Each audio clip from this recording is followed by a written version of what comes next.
ici, ce soir, les Africains ont-ils vendu leurs frères antillais? Anatomie d'un contentieux historique. Je crois que la question est à la fois tabou et nécessaire pour essayer d'exorciser un certain nombre de choses. C'est pour ça qu'on a choisi cette question aujourd'hui. Pour débattre de cette question, nous aurons autour de cette table un certain nombre d'experts, de personnes qui ont réfléchi sur cette problématique. Nous avons déjà le professeur Jean-Charles Gomez qui parlera qui va introduire le sujet, qui essaiera de camper le sujet. Je pense qu'il convient, avant toute considération, de signaler que le sujet ainsi libellé paraît quelque peu polémique, dans la mesure où il y a quand même, pour le moins, une stigmatisation d'une frange de la population noire qu'il est convenu d'appeler les Africains.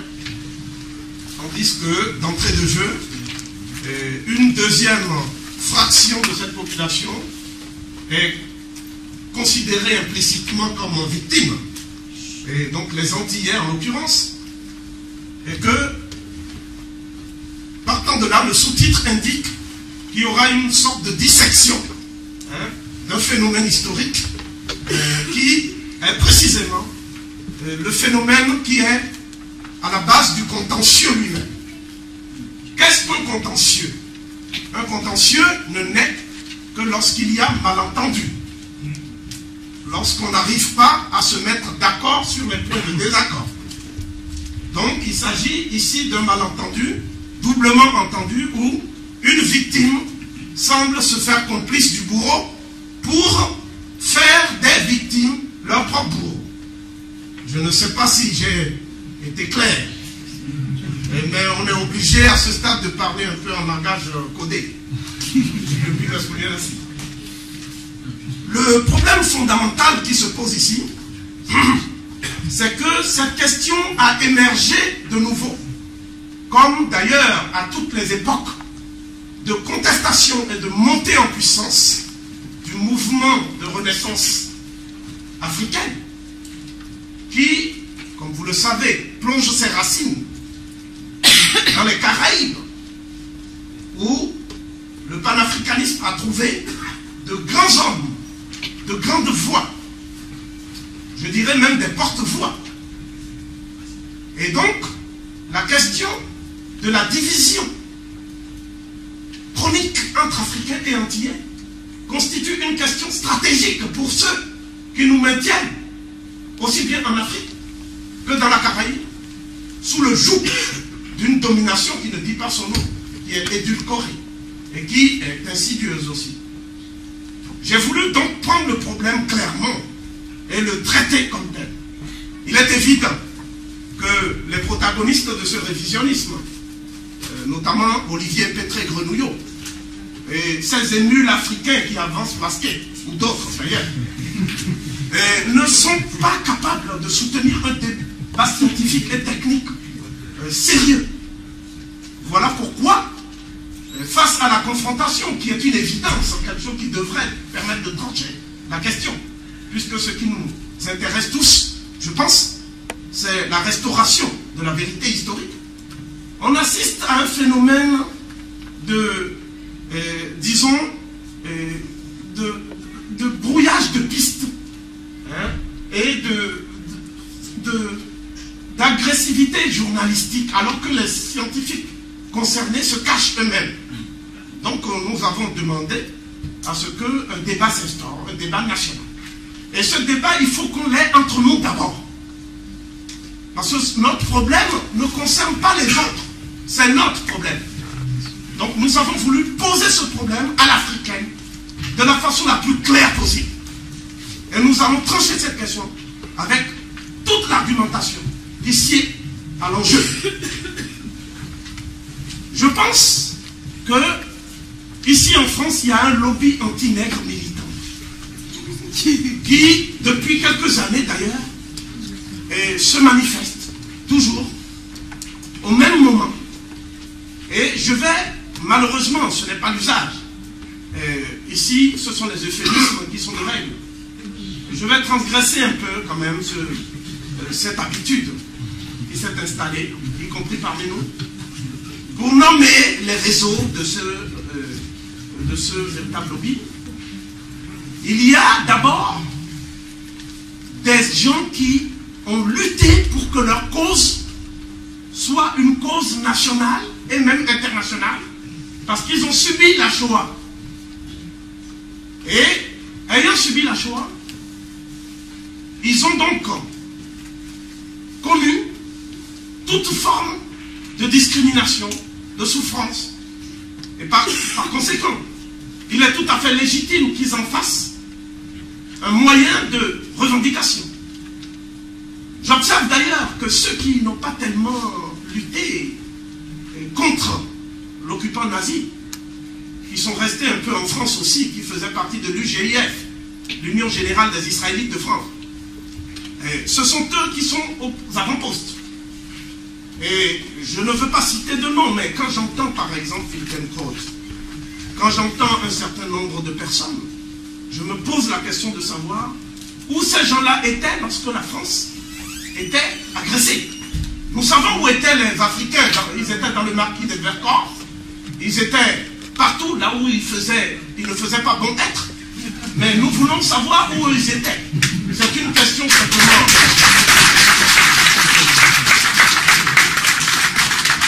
Lorsqu'un historien travaille, il travaille à partir des sources. Donc, on est étonné de voir qu'il n'est question dans la nomenclature des sources présentées par Petre Grenouillot et les autres, il n'est question que d'arguments d'autorité, de témoignages de deuxième main, etc. Et on reste perplexe. Quoi qu'il en soit, il existe des sources qui sont aujourd'hui dissimulées, cachées. D'abord, il y a ce qu'on appelle les carnets de bord des négriers. Vous savez que quand vous prenez les carnets de bord des négriers, quand vous prenez les documents de référence des flibustiers et des négociants, j'en prends un à titre d'illustration qui est le traité du parfait négociant de Savary, qui est un ouvrage qu'on ne connaît plus aujourd'hui.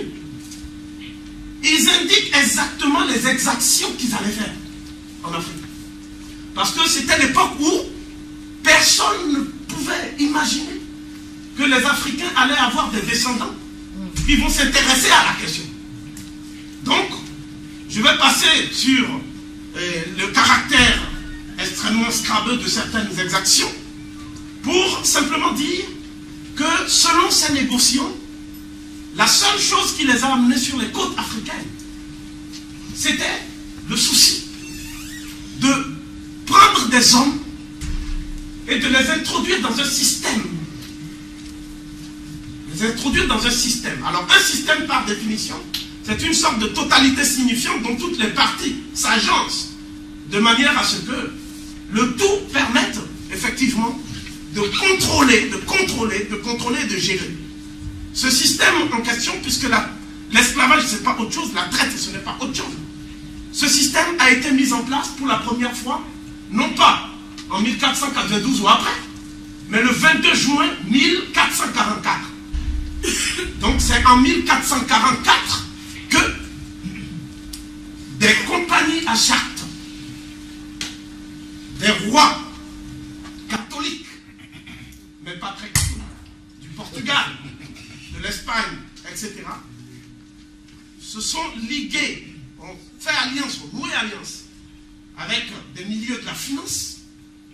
Et vous serez étonnés de savoir que, plus tard, des gens que nous vénérons même dans nos revues, dans nos livres, comme Isaac Newton, comme Spinoza, le philosophe Spinoza, celui qui a écrit le traité théologico-politique et l'éthique, etc.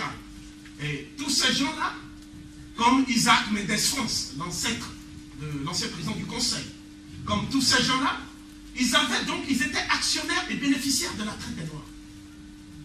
Lorsque lorsque Dieu donné a dit que tout le monde a participé et a mis de l'argent et a recueilli des bénéfices, on a dit tout de suite qu'il était antisémite et il y a eu plein de problèmes. Moi je dis ici que Dieu donné sur le plan historique a raison et que je demande à ce qu'on m'inculque pour qu'on puisse dire ça aux juges.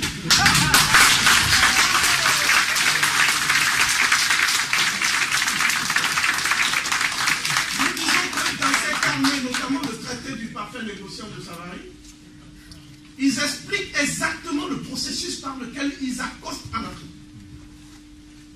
Les Arabes vont être chassés en 1492, mais qui étaient arrivés sur la péninsule ibérique en 711.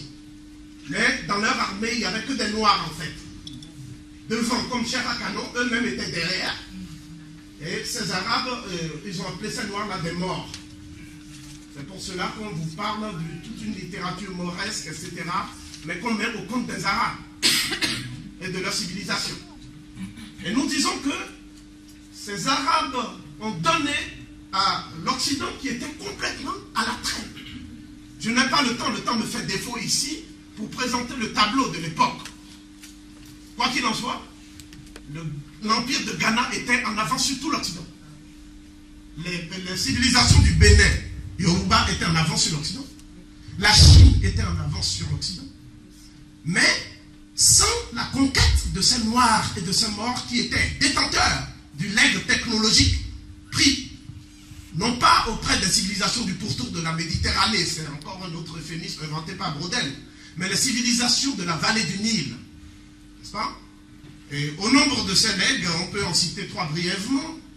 Il y a les techniques de la navigation au long cours. Sans ça, il n'y aurait pas eu circumnavigation des mers, et jamais Christophe Colomb, par exemple, à qui on avait dit d'aller à New Delhi, mais qui ne savait pas se servir de la boussole et du gouvernail, a atterri ailleurs, et puis il pensait toujours qu'il était en Inde. C'est pour ça qu'il appelait les Indiens. Donc nous disons que, et puisqu'il faut du temps pour maîtriser de telles techniques quand même, et les Arabes leur ont transmis ces techniques. Ensuite, ça a permis de traverser les mers, ce que l'Occident ne pouvait pas faire. Les peuples occidentaux étaient tous prisonniers insulaires chez eux et ne pouvaient pas sortir. Alors même que depuis la reine Hatshepsut en Égypte, la navigation était connue, toute la côte orientale de l'Afrique avait été parcourue, explorée. Nous disons également que si les Arabes n'avaient pas transmis ce que les Égyptiens utilisaient uniquement dans des mystères religieux, à savoir la poudre à canon, les rois portugais, les rois espagnols n'auraient jamais pu avoir cette idée absolument extraordinaire d'en faire une arme de destruction massive. Pas comme en Irak parce qu'il n'y en avait pas. Donc nous disons que les Arabes ont donné ces armes à l'Occident et l'Occident a utilisé ces armes, ce qui lui a permis d'avoir une suprématie technologique et militaire. Ensuite, les Arabes ont permis aux Occidentaux qui mouraient par milliers, faute de soins, de bénéficier du legs de la médecine. Cette médecine qui était connue depuis les civilisations de la vallée du Nil et que ces civilisations ont transmise aux Arabes lorsque les Arabes ont agressé l'Égypte en 639. À partir de 640, la conquête de notre ère. La conquête était déjà achevée. Mais c'est ce processus cumulatif de civilisation qui va permettre ensuite aux populations de la péninsule ibérique de se doter de cette suprématie. Donc l'idée selon laquelle l'Occident, depuis la Grèce antique, aurait affirmé une sorte de white supremacy par le truchement du miracle grec dont plus personne ne parle maintenant, tant c'est devenu un anachronisme dans la recherche, eh bien l'Occident n'avait pas cette suprématie. Elle l'avait perdue, elle persécutait ses savants, et même alors que tous les peuples africains avaient une vision claire de l'astronomie, par exemple les Dogons, qui connaissaient déjà le système qu'on va attribuer plus tard en disant la révolution Copernic à Nicolas de Copernic, ce Polonais. Mais ces populations, pendant 13 siècles, ont vécu sur une vision cosmique juste. c'est-à-dire mesurable, la course des astres, etc. C'est tout ça, l'astronomie, la médecine, la technologie, la suprématie militaire, qui ont rendu possible le premier impérialisme des temps modernes, qu'on appelle l'impérialisme de Charles Quint.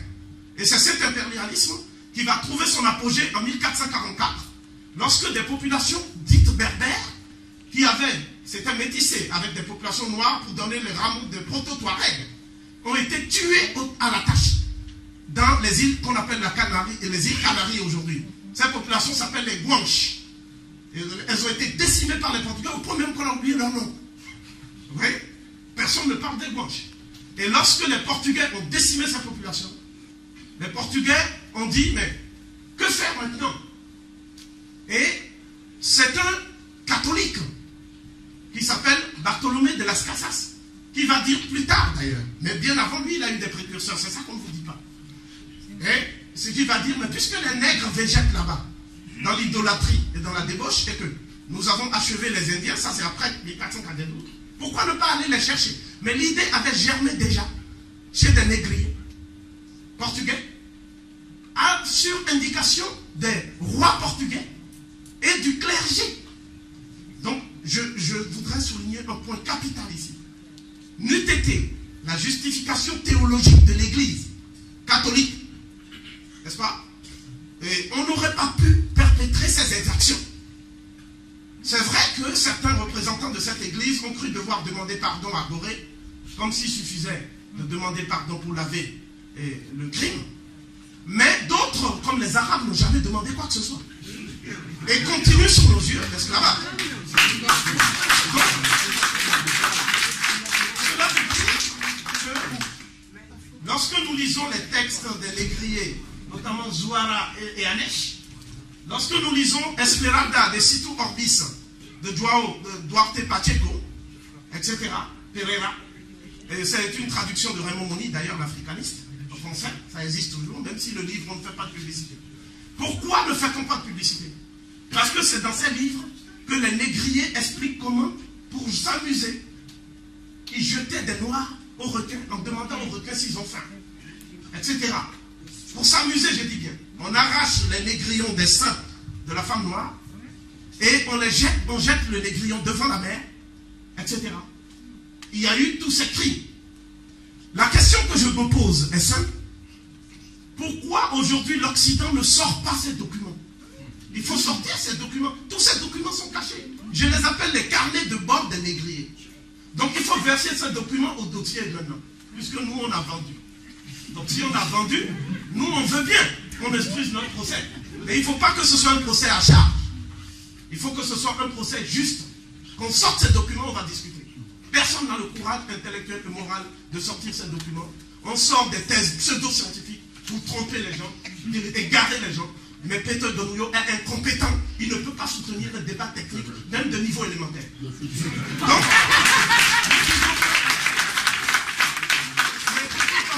il y a ses amis qui sont dans la salle qui lui disent que j'ai dit ça. Ensuite, il y a un deuxième temps, ce sont des sources apologétiques. Alors, comme on a vu que l'opinion occidentale commençait à s'intéresser à ce qui se passait là-bas, et que l'opinion occidentale voulait savoir exactement, lorsqu'on on fait des expéditions en Afrique, comment les expéditions se passaient? Est-ce que c'était des expéditions pacifiques? Parce qu'on nous a parlé d'un commerce triangulaire. C'est le lieu de mettre des réserves sur cette terminologie qui nous a été imposée par l'historiographie européenne.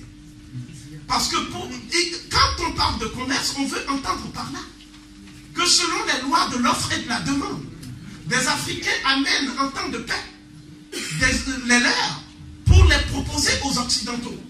Mais ce faisant, on fait abstraction des razzias.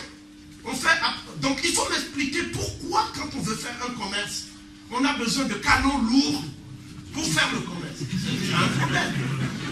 Hein? Si tu es un commerçant, tu viens, tu vends, tu achètes. Tu n'as pas besoin de prendre des canons pour pulvériser des êtres humains qui n'ont rien fait, qui ne sont pas armés.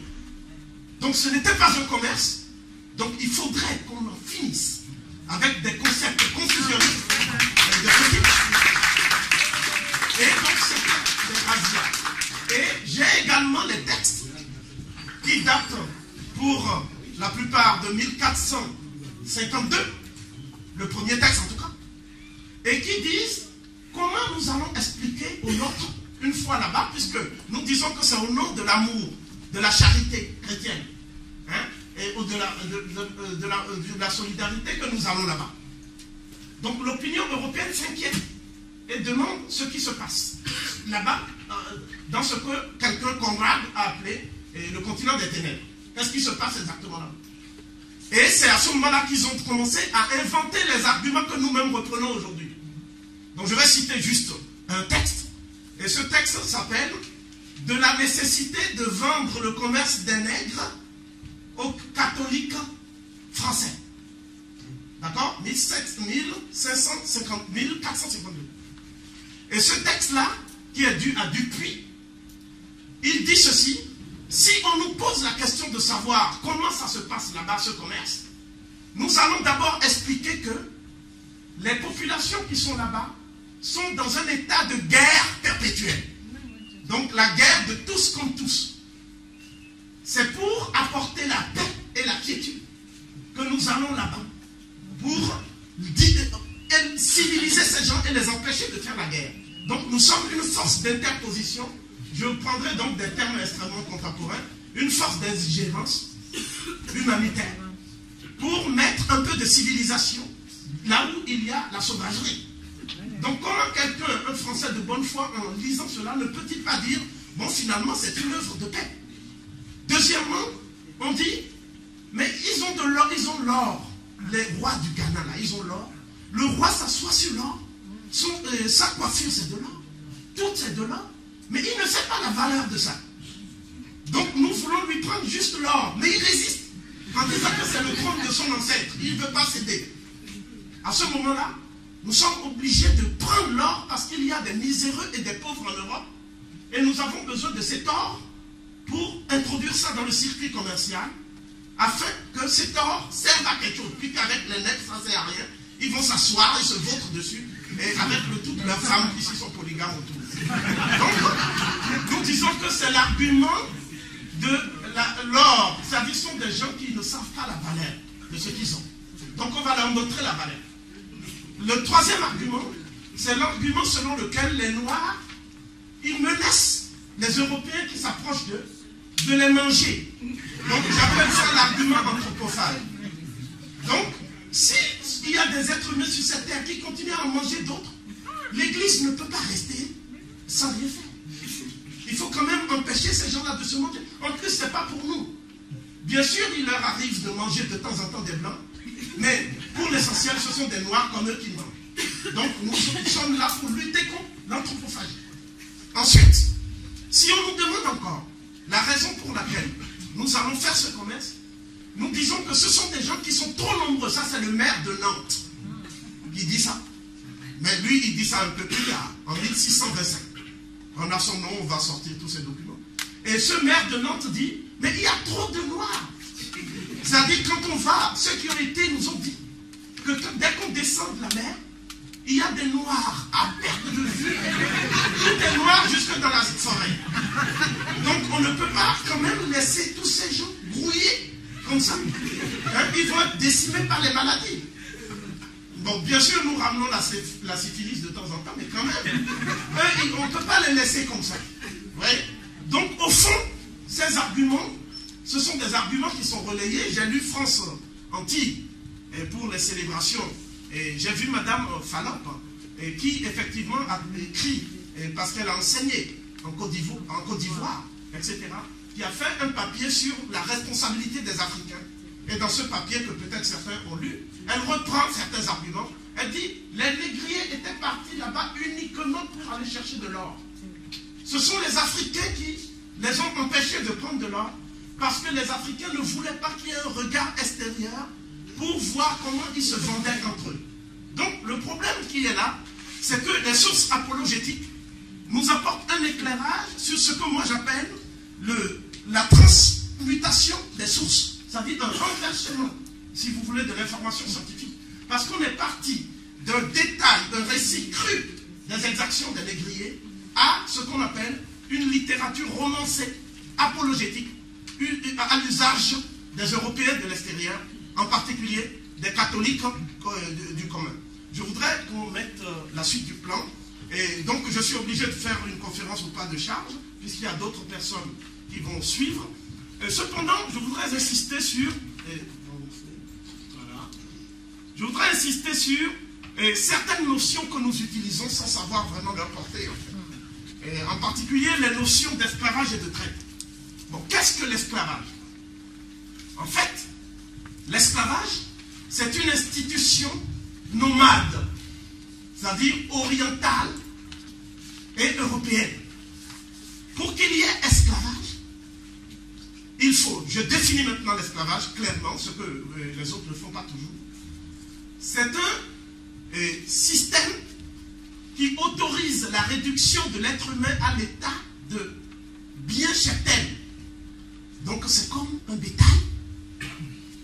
Et cet homme-là, on va l'utiliser, on peut le vendre, on peut le tuer à tout moment, son maître peut le faire, parce que ce sont les lois même de la cité, c'est-à-dire les us et coutumes qui l'autorisent. Cela n'est concevable que dans le nomadisme, parce que dans une société de type patriarcal, comme vous l'imaginez, il y a le pater, etc., le père de famille qui est Dieu Tout-Puissant, qui lui a droit de vie et de mort sur sa femme. Et en même temps, il faut qu'il aille faire des loisirs. C'est ce mot loisir qui va donner plus tard l'école, schooling, loisirs, en Occident, n'est-ce pas? C'est l'étymologie. Donc, il faut qu'il fasse des loisirs. Pour qu'il fasse des loisirs, la division de travail impose que d'autres travaillent sur les tâches pénibles pour lui pendant que lui ne travaille pas. Ça veut dire que même le bétail était traité d'une façon qu'on ne trouve jamais dans les textes de l'Afrique. Je veux dire par là que les civilisations sédentaires, les premières, la civilisation qui a fleuri dans la vallée du Nil, toujours autour des fleuves d'ailleurs, des points d'eau. Les civilisations nomades, ce sont des civilisations qui vivent dans un espace désertique ou semi-désertique, en général. Mais les civilisations sédentaires, c'est sur les points d'eau, autour de la cristallisation des points d'eau. La vallée du Nil, pour la civilisation dite égypto-nubienne à notre époque, la première, donc, dans l'histoire de l'humanité. La civilisation de la vallée de l'Indus en Inde, c'est une vallée encore, vous voyez bien. Et là encore, ce sont des Noirs qu'on appelle les Dravidiens, n'est-ce pas, qui ont créé la civilisation de Mohenjo-Daro et d'Harappa, je passe. La civilisation de Sumer, dans la vallée du Tigre et de l'Euphrate, encore une vallée. Cette civilisation sumérienne qui est classée par l'héritage même biblique dans ce qu'on appelle les héritiers de Nemrod, le bâtisseur couchite de Mésopotamie, n'est-ce pas? Ça, c'était bien avant Saddam. Et puis, les civilisations de la vallée du Jourdain, c'est-à-dire la civilisation cananéenne qui a précédé les Arabes et les Juifs en général, sur une terre qu'on appelle aujourd'hui Palestine, parce qu'on a pris le nom des Philistins pour désigner cette terre. Donc, l'esclavage, sous cette forme, n'a jamais existé dans les sociétés africaines précoloniales. La question que je pose est la suivante. Elle est toute d'une évidence mathématique. S'il est vrai que Petré-Grenouillot et les autres affirment que la traite africaine, donc la traite interne, a commencé par l'Égypte, et que l'Égypte allait prendre des Noirs du Sud, puisque les Égyptiens n'étaient pas noirs, cela va sans dire, c'était des Blancs à peau noire. Et ils allaient prendre des Noirs à peau noire au Sud, et ils les emmenaient pour en faire des esclaves, n'est-ce pas? Alors, en plus, ils ont osé faire des Juifs des esclaves. Ils ont osé. Donc, moi je dis que j'ai produit des documents publics où on voit dans la tombe de Khnum-Hotep, lorsque les Hébreux arrivent, avec les proto-Hébreux arrivent, donc leur chef s'appelle Abisha, et il y avait 37 nomades qui sont arrivés, on a le nom de celui qui les a accueillis, et ils arrivent avec des bouquetins pour dire qu'ils sont venus pacifiquement pour donner en fait tribut au pharaon, etc. Et c'est en tout cas le contenu, le DVD que j'ai fait, et en tout cas c'est ce document. Mais ce document est toujours coupé. Quand vous prenez le document entièrement, vous voyez qu'il y a tous les salaires qu'on donnait à ces Hébreux et ces Ixos, leurs descendants. On dit tu as fait tel travail d'ouvrier, donc tu auras du mil en quantité, ceci. Si tu veux un peu de bière, on te donne aussi, parce que les Noirs aimaient des bières. Et comme les Hébreux aimaient bien manger des oignons, on leur donne un peu des oignons aussi. On dit, bon, vous prenez comme vous aimez bien les oignons de l'Afrique. Donc, je dis que les Hébreux savent qu'il y a ces documents. Ils savent bien qu'il y a des salaires, c'est tous des ouvriers, ce n'étaient pas des esclaves. Hein, qui travaillaient dans les travaux de terrassement, qui n'étaient pas si pénibles que ça, puisque vous voyez dans la tombe de Rekmirek, ces gens-là qui travaillent. Hein. Donc ils vaquaient à leurs occupations, ils allaient chez eux, ils avaient des villages d'Asiatiques, etc. Donc cet argument massu qui peut détruire l'idée de l'esclavage de l'Égypte, on ne le produit jamais. On continue à culpabiliser les Africains, hein, avec une négrophobie qui confine maintenant à la pathologie. Donc, nous disons que si l'esclavage existait également, il devrait y avoir des concepts pour désigner. Parce que le mot esclave n'a rien à voir avec les Noirs. Le mot esclave vient de slavus et désigne un peuple d'Europe centrale que les Grecs, les Romains, puis les Huns et les Visigoths allaient détruire à souhait et les ramener pour les réduire à l'état de biens cheptels. Il en résulte donc que noir ne pouvait pas être équivalent à esclave, puisque noir signifie un peuple de blancs. Esclave veut dire blanc. Donc c'est une institution de famille, ça ne nous concerne pas, puisque nous on n'avait pas ça. Donc il y a 3 mots pour désigner les catégories sociales dépendantes dans la civilisation méridionale de l'Égypte, notamment. Le premier mot c'est hem, avec plusieurs déterminatifs. N'est-ce pas? Ce mot doit être traduit par majesté. Donc ce mot désigne aussi le pharaon. D'ailleurs, pharaon, on croit souvent, on dit tout le temps pharaon comme si c'était une entité un peu nébuleuse. Pharaon, ça veut dire père Aa, ça veut dire la grande maison. Mais la grande maison dont on parle, c'est quoi? C'est l'univers. C'est une des épithètes pour désigner l'univers. Le vrai nom de l'univers, c'est Djer. Quand vous dites Djer, Djer, Neb Er, Djer, ça veut dire le maître de l'univers. Mais quand vous dites maintenant père Aa, ça veut dire l'univers lui-même. Donc, toute l'Afrique désigne le pays, la civilisation par le mot maison. Les Yoruba disent il est Ifé, ça veut dire la maison bien-aimée. Parce qu'il y avait ce rapport de fusion hein, avec le pays.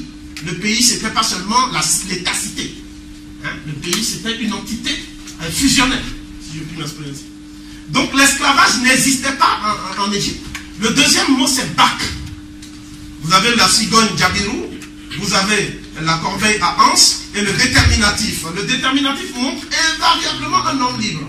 Prenez toutes les attestations du Vorterbourg, tout le dictionnaire de Faulkner, etc. Ça ne change pas.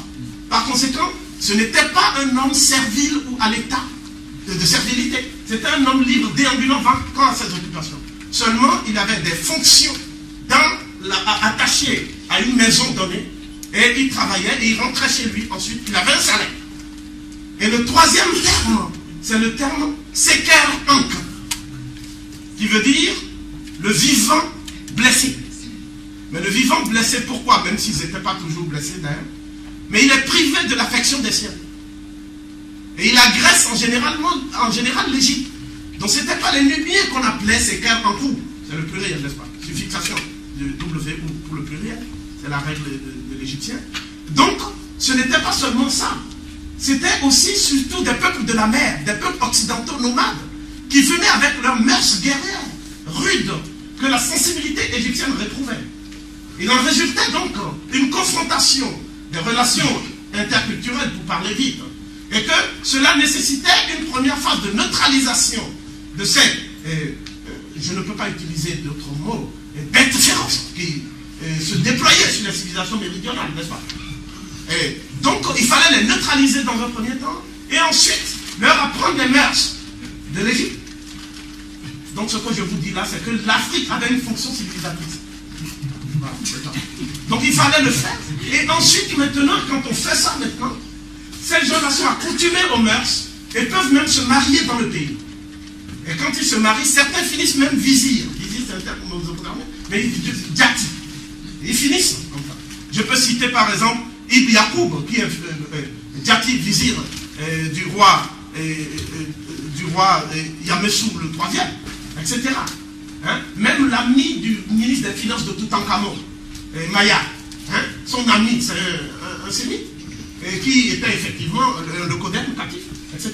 Mais entre les Africains même, il y avait tout cela, entre les Africains, puisque le Mansa Sakura de l'Empire mandé, qu'on appelle l'usurpateur dans la littérature africanique, je ne sais même pas ce que ça veut dire. Le Mansa Sakura était à l'origine un captif qui est devenu empereur. Donc il faut imaginer dans la Rome impériale, n'est-ce pas? À l'époque de Caligula, à l'époque effectivement de Néron, il faut imaginer un esclave devenant empereur, César. À Rome, c'était possible. Si c'était possible, on n'aurait pas fait tout ce qu'on a fait, hein, à l'esclave Spartacus. Vous le savez bien. De même, dans l'état-cité d'Athènes, un esclave ne pouvait pas devenir basileus, c'était impossible. Absolument. Donc ce sont ces faits qu'on camoufle pour continuer à accréditer l'idée selon laquelle l'Afrique est un pays d'esclavage, etc. Ce qui culpabilise les Noirs chaque jour. Mais vous êtes le peuple bâtisseur de civilisation. Donc ce que nous disons ici, c'est que ce qu'on appelle la traite, c'est quoi? La traite, c'est que le bétail même, on le traite, on tire du lait. Jusqu'à ce qu'il n'y ait plus de lait, il faut du sang. Et quand il se vide de son sang maintenant, on a fini la traite, on passe à un autre. Ainsi de suite. Mais le ministre de France, de Finances Colbert, a fait mieux encore. Il a dit que non, même le nègre, les nègres à traiter, ça ne suffit pas. Le nègre est un bien meuble, c'est une chose. On peut le frapper, on peut faire tout ce qu'on veut de lui. C'est comme s'il ne ressent pas les coups. D'accord? Donc, et vous pouvez lui couper l'oreille, vous coupez le jarret, vous coupez tout ça, il ne sent même pas. Il fait semblant de pleurer. C'est un petit monstre qui fait semblant, mais il ne sent pas. Donc, mais le paradoxe, c'est quoi? C'est qu'on dit qu'il faut faire de meubles, il faut baptiser des meubles. Les mêmes gens. Dans le code noir, ils disent, mais on va quand même baptiser ces vieux meubles quand même, qui sont les esclaves. Et puis il faut le baptême. Donc, ce que je dis ici, c'est que la traite, c'est la forme la plus exacerbée de l'esclavage, qui n'a touché que les Noirs. Aucun peuple blanc n'a jamais suivi la traite. J'entends de temps en temps, j'ai pu dire d'une traite des Blanches. Mais ça, je crois que c'était pas sérieux. La traite, la vraie, est toujours négrière. Hein? Donc les Arabes ont commencé. Les Arabes ont commencé avec des traités qu'ils ont imposés avec agressivité, que le Bactre notamment. On connaît les textes de Makrizi. À cet égard, les traductions de Makrizi. Mais les Occidentaux aussi ont codifié cette traite. Ils l'ont codifié, c'est-à-dire qu'ils l'ont fait passer à l'état de juridiction. Ma conclusion pour cette partie, c'est que l'esclavage ne peut pas être une institution d'origine africaine. Si nous prenons les noms dans nos langues, nous voyons bien qu'il y a tout ça. Moi, je parle faux, n'est-ce pas? Donc, si tu parles faux, on dit que Vidomengo signifie esclave. Je traduis littéralement Vidomengo, ça veut dire enfant chez Kida. C'est pas esclave, ça. N'est-ce pas? C'est peut-être devenu quelque chose de pas moralement acceptable, mais étymologiquement, c'est pas ça, c'est ma langue. Quand on dit canouman, c'est exactement le captif qu'on attache. Can, c'est la corde. Canouman, c'est-à-dire le captif qu'on attache. Quand on dit messétan, c'est le serviteur. N'est-ce pas? Mais il n'y a aucun équivalent du mot esclave absolument. Donc il en résulte que le type de système d'organisation sociale, économique et politique reste à définir. Ce n'est pas eurocentrisme qu'on nous dit mode de production asiatique. Pour dire l'Afrique, nous ne sommes pas asiatiques. Il y a des travaux de Melik-Chevili, etc. Tant que les sciences sociales ne seront pas décolonisées, à partir d'une conceptualisation dans nos langues, depuis l'Égypte pharaonique, on vivra toujours dans des équivoques. Donc la traite négrière, par sa spécificité. D'ailleurs, pourquoi elle n'est pas décolonisée? Parce que la plupart des spécialistes de l'Afrique, notamment chrétiens, hein, Madame Perrault, etc., ce sont des gens qui savent pas parler une langue africaine. Comment toi tu peux être spécialiste de la France? Tu vas t'asseoir à la Sorbonne alors que tu n'as pas un rudiment de la langue française. Vous voyez ce que je veux dire? On t'appellerait un imposteur. Mais chez nous, ils dirigent des thèses. Des Africains qui, eux, savent la langue. N'est-ce pas? Et ils se permettent de dire que tel Africain a mal traduit dans sa langue. C'est comme un aveugle qui dit toi vous-même tu as mal vu. On ne peut pas faire comme ça. J'ai dit ils sont incompétents. Tous autant qu'ils sont. C'est même une des raisons pour lesquelles on m'a fait plein de cabales. J'ai dit ici publiquement, ils sont incompétents et les Africains ne doivent pas dire qu'il y a des bons et des mauvais africanistes. Ils doivent en finir avec cette anomalie que constitue l'institution africaniste.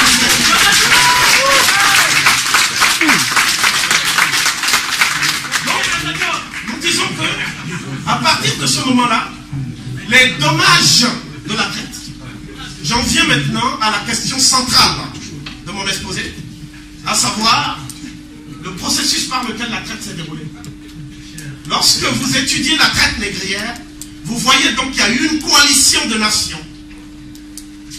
L'Espagne, le Portugal, la France, la Hollande, l'Angleterre, etc. Même à la fin les Danois.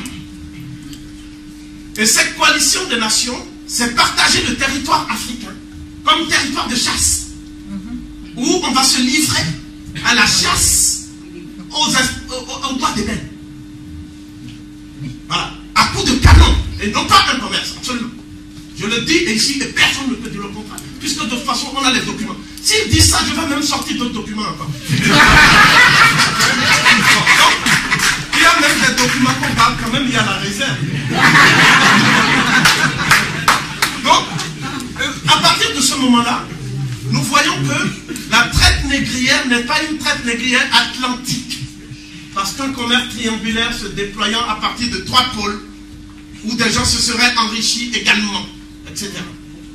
La traite négrière fut, dans une phase initiale, de 1444 au moins, jusqu'à 1545, une agression répétée contre des populations civiles par les côtes.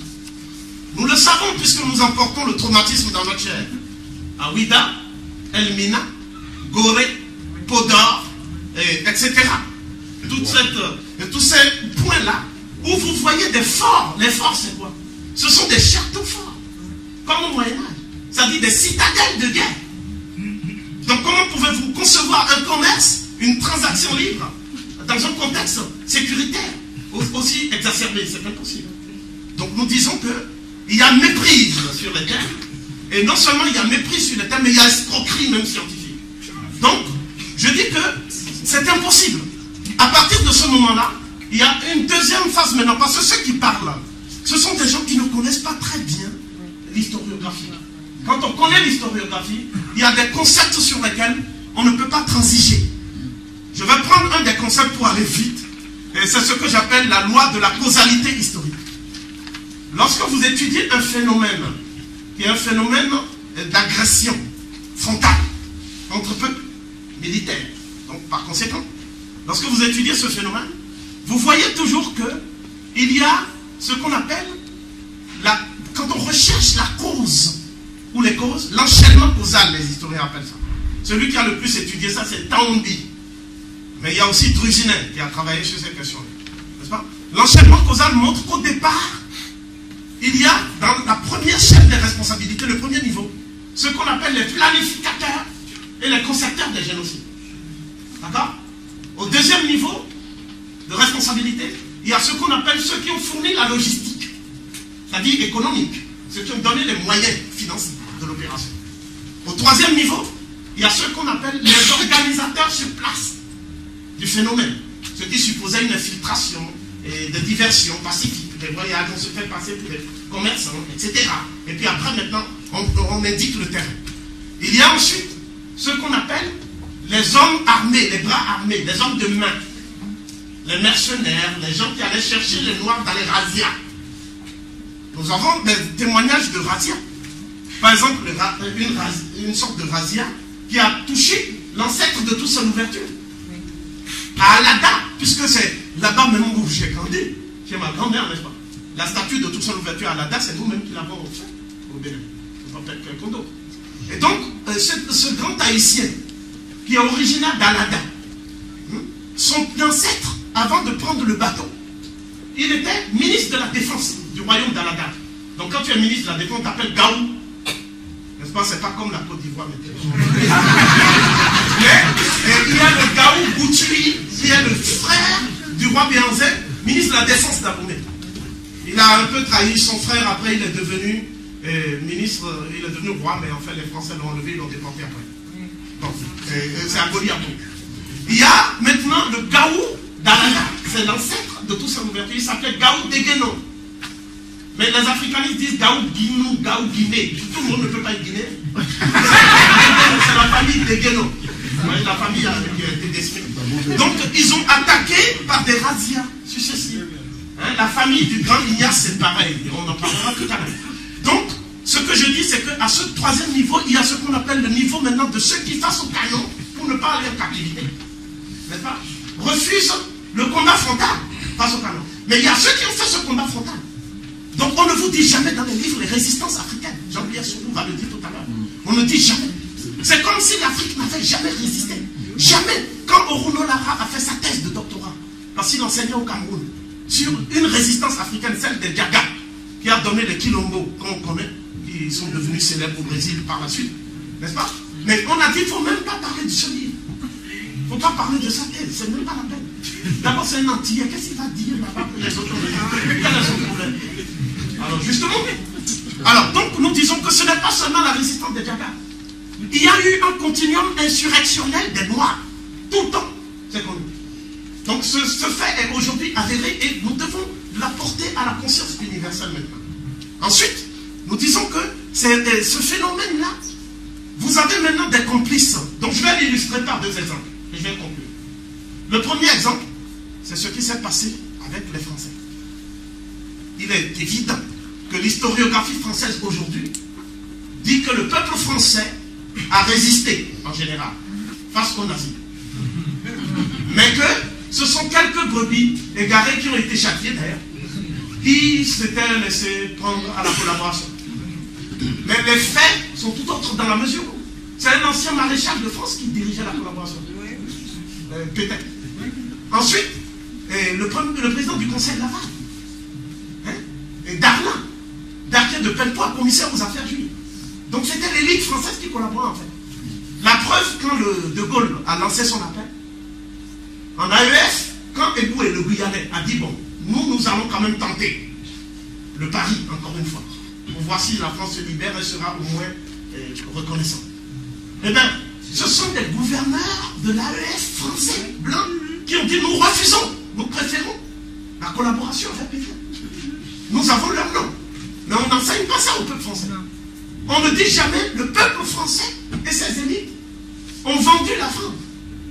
Quand il s'agit des nègres, on dit que les Africains ont vendu sans nuance en faisant abstraction de tous les faits massifs que je viens de lui dire.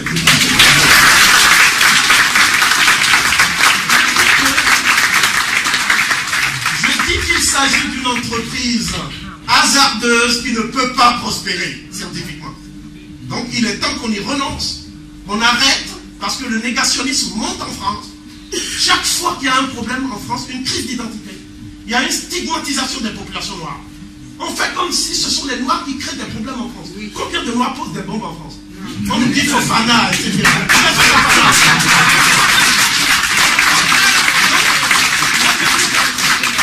Voilà. Le président de la République se déplace parce que Fofana a eu un problème. Mais quand les populations noires sont brûlées vives dans des hôtels, jusqu'à présent on ne nous a pas dit les résultats d'enquête, on dit que ce n'est pas grave, le président ne se déplace. Je pense que ce qui est important, l'enjeu, et c'est ça que je vais dégager maintenant, c'est que ce qu'on appelle les Africains, on ne les traite pas différemment de ce qu'on appelle les Antillais. Aujourd'hui, ils nous ont rendu un service extraordinaire. Ils nous ont rangés tous dans les minorités visibles.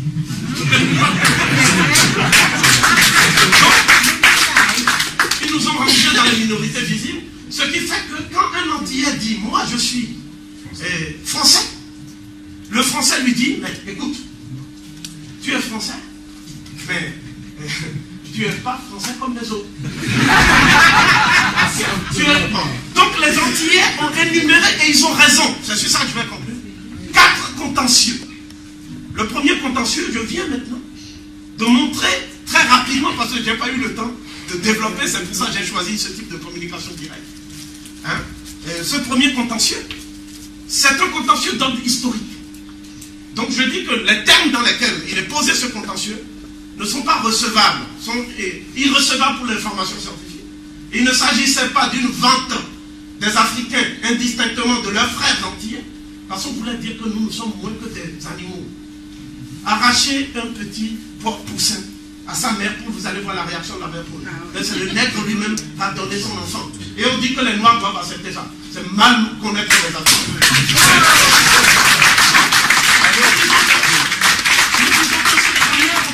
Il faut le poser dans des termes clairs, de manière scientifique. Je ne suis pas venu pour un débat émotionnel, même si je suis un peu ému aujourd'hui. Je dis qu'il faut le poser dans des termes scientifiques clairs maintenant. Et nous sommes prêts à affronter qui que ce soit pour un travail de discussion, de déballage des sources, hein, pour édifier la communauté nationale sur les enjeux de cette question-là. Deuxièmement, il y a un deuxième contentieux. Les Antillais disent, effectivement, et je vais leur donner en partie raison, que lorsqu'ils ont été éloignés, il y a eu cette souffrance, cet éloignement. Chaque fois qu'il y a un gros problème, ils ne sentent pas cette solidarité, cette étendue des Africains. À quelques rares exceptions près. D'accord? Et que même quand il y a eu le problème de la colonisation positive, là, les chefs d'État africains sont partis se ranger à Bamako derrière le maître d'école, mais ils n'ont rien dit. À quelques rares exceptions près. C'est Aimé Césaire qui a dit, si c'est comme ça, Sarkozy, tu ne viens pas. Donc nous disons que, effectivement, les Africains doivent démontrer leur solidarité active avec leurs frères qui ont été arrachés dans les conditions que nous savons. Aussi longtemps qu'ils ne le démontrent pas, au plus haut niveau, il y a matière à avoir et à entretenir des doutes. Même si je dis, à la décharge des principaux intéressés, que ces Africains-là, souvent n'ont pas voix au chapitre même chez eux. Et que vous savez les conditions dans lesquelles on a maintenu l'Afrique sous le joug jusqu'à présent. Et il vous aide. C'est votre responsabilité. C'est votre responsabilité. De faire aussi en sorte qu'il y ait cet échange entre Africains et Antillais. C'est cet échange seul qui va nous sauver. Parce que ça va nous permettre au moins de communiquer. Et le début de la communication, c'est le début aussi de la réconciliation. Troisième argument, les Antillais en général, considèrent leur nationalité française comme un fait, une conquête de haute lutte. Oui, une conquête de haute lutte. Ce qui est historiquement exact. Souvent même, ils étaient français de nationalité bien avant certains Européens actuels. Mais ils n'ont pas toujours été traités de la même façon. Donc, ça les gêne un peu de voir aujourd'hui tous ces boat people aussi, Maliens, Africains, venir et prendre leur nationalité aussi. Je dis que c'est un problème humain. Donc, ils se posent cette question en disant, mais comment se fait-il qu'on dévalorise tant nos conquêtes, notre combat? Comment se fait-il que nous, qui nous sommes battus, il y a eu tous ces statuts-là, départementalisation, assimilation, tout ce qu'on a dit, Aimé Césaire était rapporteur d'un mois de la départementalisation. Et tout cela, les Antillais ressentent ça comme une sorte d'atteinte aux droits qu'ils ont obtenus de haute lutte. Parce que c'était une lutte. Il faut voir comment ils ont lutté. Celui qui a été le plus au sommet en Europe, en France ici, c'est Monnerville. Et Monnerville, on a tout fait, effectivement, pour qu'en cas de vacance de pouvoir, il ne soit jamais en position d'être le chef de l'exécutif. Donc vous savez que cette conquête-là était importante et ils sont attachés humainement de se concevoir. Même si je dois dire aujourd'hui, il faut transcender ces histoires de nationalité pour voir quel est le socle commun, quel est le sentiment d'origine, l'appartenance commune d'origine entre nous, parce que c'est ça qui peut nous sauver. Le dernier argument, qui est également recevable, qu'on peut discuter en tout cas, c'est le suivant, c'est que l'Afrique souffre d'un déficit d'image. Quand les Antillais ouvrent la télé, ils voient toujours des enfants au ventre banamé, des problèmes de sida, des problèmes de guerre civile, des problèmes de... etc. Et ils s'inquiètent. Parce que c'est un cri de désespoir et d'amour, c'est une inquiétude légitime. Ce n'est pas attentatoire à la dignité de l'Africain. C'est une interrogation aussi. Hein, ils se demandent, mais comment se fait-il que le continent, parce que confusément, ils savent tous d'où ils viennent. Je laisse de côté maintenant les Karam et autres, qui n'est pas parti dans les mêmes conditions. Ça, au moins, ils peuvent me l'accorder. Il n'est pas parti dans les mêmes conditions. D'accord? Et entre eux, ils disent souvent qu'ils sont plus attachés d'ailleurs à la Palestine qu'au Darfour. Et on les comprend. D'accord? Donc ils ne sont pas venus dans les mêmes conditions. Ce sont des nègres qui les laissent prospérer en se faisant passer pour le leader. Mais on sait très bien que parce qu'il a l'habitude de porter plainte aussi. Donc je dis que Karam, ce Libanais, Libano-Syrien, qui dit qu'il est à la tête d'une association noire, et qui dit qu'il est contre le grand, il est contre tout le monde. Je dis que Karam n'a pas vécu. Il n'a pas la même conscience historique que nous. On n'a pas vécu les mêmes souffrances.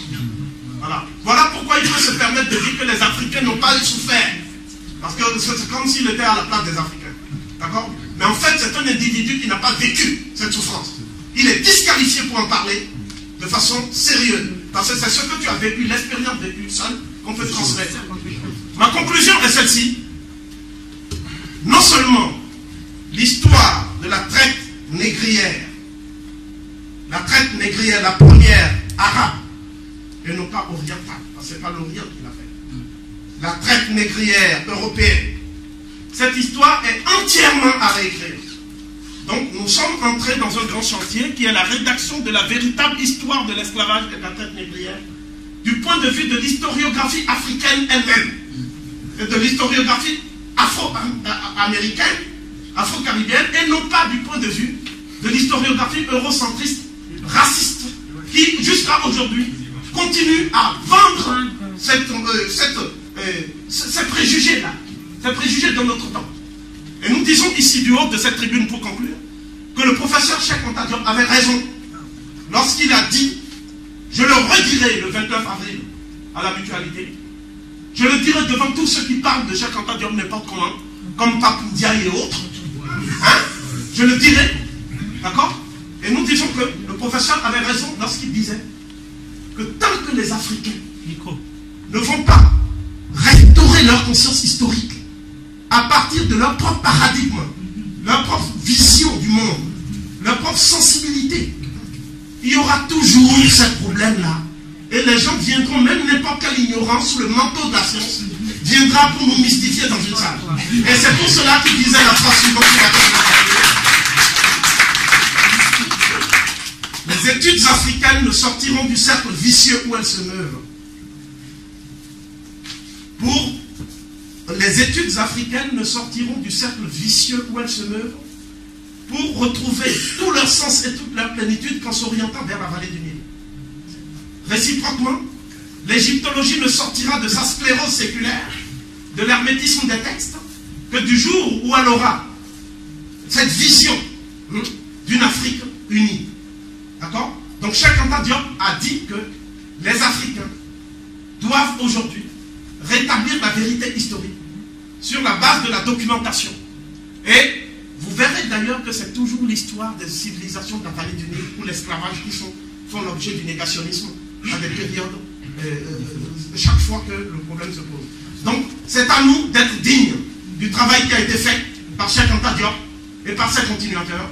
Et j'en profite pour lancer un appel à la réconciliation de tous ceux qui travaillent dans le même sens, parce que c'est devenu presque aujourd'hui un non-sens de travailler en se considérant les uns les autres comme des adversaires, alors que nous travaillons pour une cause commune. Je vous remercie.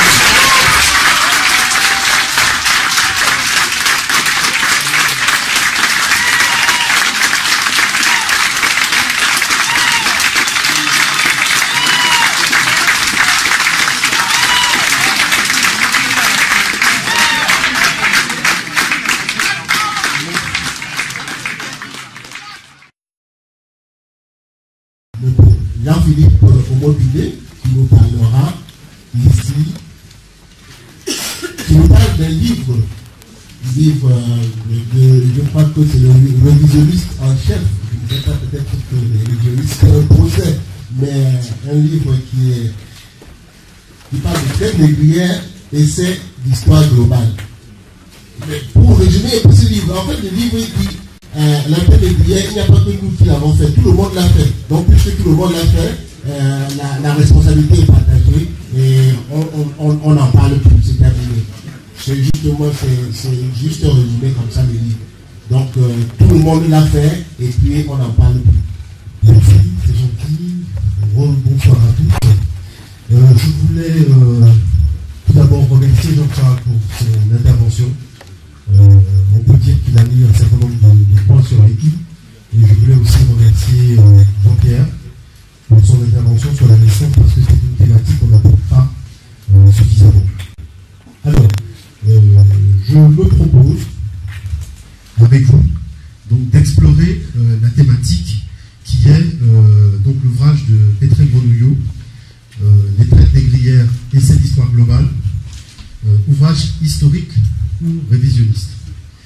Donc on va saluer tous les amis de Petré Grenouillot qui sont dans la salle. On va leur rappeler que normalement il était prévu qu'on ait un fight à l'université de Lyon la semaine prochaine et que l'université n'arrête pas de l'appeler et que jusqu'à présent, M. Petré Grenouillot prend le maquis. Parce qu'il y a un certain nombre de choses qu'il faut pouvoir dire en face à un certain nombre de personnes et que là, pour le moment, on n'a pas droit encore à une vraie discussion. Donc, le sens de la lutte contre la falsification de l'histoire des razzias négrières et de la traite. Alors, je voulais juste faire une petite aparté rapide. Donc, comme vous savez, il y a 3 ouvrages, mais je voulais, donc, il y a l'origine négro-africaine du savoir grec, qui est mon premier ouvrage, les racines africaines de la civilisation européenne, qui est mon second ouvrage, la traite négrière, vérité et mensonge, qui sera la thématique centrale de mes propos. Et je voulais juste informer de la sortie de nouveau. Donc il y en a un qui est là, qui est les humanités classiques africaines pour les enfants. C'est un ouvrage, comme dit René Louis, qui est extrêmement important dans la mesure où la démarche, c'est de rendre accessible aux jeunes de 4 à 14 ans les thèses de Cheikh Anta Diop. C'est-à-dire leur permettre de découvrir leur histoire à travers un ouvrage didactique. Et ça, c'est important. Et aussi, il y a le discours afrocentrique sur l'aliénation culturelle. Donc, j'ai mis à la place du cerveau un Rubik's Cube, parce que le nombre des gens aliénés et des multis en ce moment, ça pousse comme des champignons. Donc, je pense qu'il fallait mettre un certain nombre de points sur les i. Donc, on va rentrer dans la thématique globale avec un avertissement. Donc, avec un avertissement qui est le suivant. Dans le cadre du crime contre l'humanité que représentent les razzias négrières et l'esclavage, le récit historique des descendants de victimes ne saurait être identique au récit révisionniste des descendants de négriers. Parce qu'une telle situation conduirait inexorablement à la dépréciation du crime. Et nous nous enfermons nous-mêmes dans un piège. Parce que nous n'avons pas affaire à des gens qui nous aiment. Et ça, c'est important de le souligner. Donc, les traites négrières, essai d'histoire globale, ouvrage historique ou révisionniste. Donc, comme vous le savez, Petré Grenouillot a même reçu donc, le prix du Sénat d'histoire en 2005 pour son ouvrage qui est une vraie fumisterie. Mais on aura l'occasion de le voir parce que Petré Grenouillot n'est que la face visible d'un iceberg dont la face cachée est immense. Et vous allez voir arriver des choses qui dépassent l'entendement. Et si vous ne comprenez pas aujourd'hui que vous êtes les seuls supporters sponsors, non seulement de l'histoire africaine, mais aussi des chercheurs et des historiens, nous allons le payer cash, mais pas seulement nous, nos enfants aussi. Parce que là, ce n'est plus une partie de plaisir. Nous sommes en guerre, autant vous le dire franchement. Et nous sommes en tenue de combat, puisque notre tenue de combat, c'est notre couleur de peau.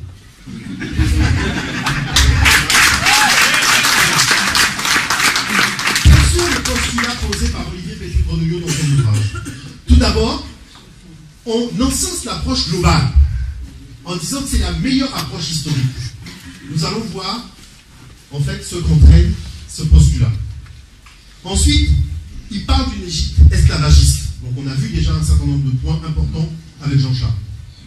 Ensuite, la livraison des captifs fut une affaire afro-africaine, ce qui est extraordinaire, de roi nègre, dont on ne donne jamais le nom d'ailleurs. Une traite interne africaine de 14 millions d'âmes, donc une profusion de royaumes négriers à l'intérieur des terres. Une traite européenne de seulement, on a envie de dire, 11 millions d'âmes, ce qui est extraordinaire. et une traite orientale de 17 millions d'âmes. Là-dessus, sur la base de monologues historiques reposant sur de la calomnie. Donc, compte tenu du niveau d'ignominie d'un certain nombre d'individus qui aujourd'hui disent qu'ils sont historiens, je pense qu'il n'y a pas 36 000 alternatives. Il faut véritablement taper du poing sur la table, parce que nos enfants, non seulement à travers leur ouvrage scolaire, mais aussi à travers un certain nombre de magazines, se retrouvent confrontés à des thématiques. Vous voyez par exemple Sylvie Brunel, j'ai été lui dire ce que je pensais directement à l'université de Montpellier. Wow. Vous voyez? Donc, c'est justement pour qu'elle comprenne que quand on veut dialoguer aujourd'hui, ben nous on est prêt à se déplacer maintenant pour aller discuter avec un certain nombre de personnes. Vous voyez? Donc avec des phrases telles que l'Occident doit-il se sentir coupable du sous-développement de l'Afrique. C'est-à-dire que le but du jeu, c'est de faire en sorte que les nègres soient responsables du sous-développement de l'Afrique. Parce que c'est nous qui avons construit les bateaux négriers qui nous ont emmenés là-bas. Donc arrivé à ce stade-là, je pense qu'il n'y a pas 36 000 choses. Il faut taper du poing sur la table.